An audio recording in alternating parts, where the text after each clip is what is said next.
ہماری ویڈیوز دیکھنے کے لیے ہمارے چینل صراط جنت کو سبسکرائب کریں۔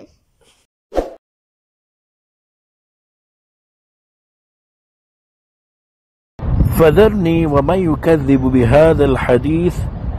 سنستدرجهم من حيث لا يعلمون۔ تو جو اس بات کو جھٹلاتا ہے اسے مجھ پر چھوڑ دو، عن قریب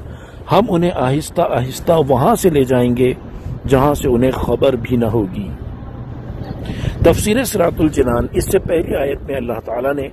کفار کو قیامت کے دن کی ہولناکی کا خوف دلایا اور اب انہیں ڈر سنانے میں اضافہ کرتے ہوئے اپنے عذاب سے ڈرایا اور اپنے حبیب صلی اللہ تعالی علیہ وآلہ وسلم کو تسلی دیتے ہوئے ارشاد فرمایا کہ اے پیارے حبیب صلی اللہ تعالی علیہ وآلہ وسلم، جب آخرت میں کفار کا حال یہ ہوگا تو جو اس قرآن مجید کو جھٹلاتا ہے اس کے معاملے کو مجھ پر چھوڑ دیں، میں اسے سزا دوں گا اور آپ اس کے معاملے میں اپنے دل کو رنجیدہ نہ کریں۔ قریب ہے کہ ہم کفار کو آہستہ آہستہ اپنے عذاب کی طرف وہاں سے لے جائیں گے جہاں سے انہیں خبر بھی نہ ہوگی کہ گناہوں اور نافرمانیوں کے باوجود انہیں صحت اور رزق سب کچھ ملتا رہے گا، اور وہ اللہ تعالیٰ کے رزق کو گناہوں میں زیادتی کا ذریعہ بنا لیں گے اور ہم انہیں استغفار اور توبہ کرنا بھلا دیں گے۔ یوں رفتہ رفتہ عذاب ان کے قریب ہوتا جائے گا۔ اس سے معلوم ہوا کہ نافرمانیوں کے باوجود دنیا کی نعمتیں ملتی رہنا بلکہ ان میں مزید اضافہ ہونا اللہ تعالیٰ کے فضل کی بجائے اس کی کوئی خفیہ تدبیر بھی ہو سکتی ہے۔ ایک اور مقام پر اللہ تعالیٰ ارشاد فرماتا ہے، ترجمہ، پھر جب انہوں نے ان نصیحتوں کو بھلا دیا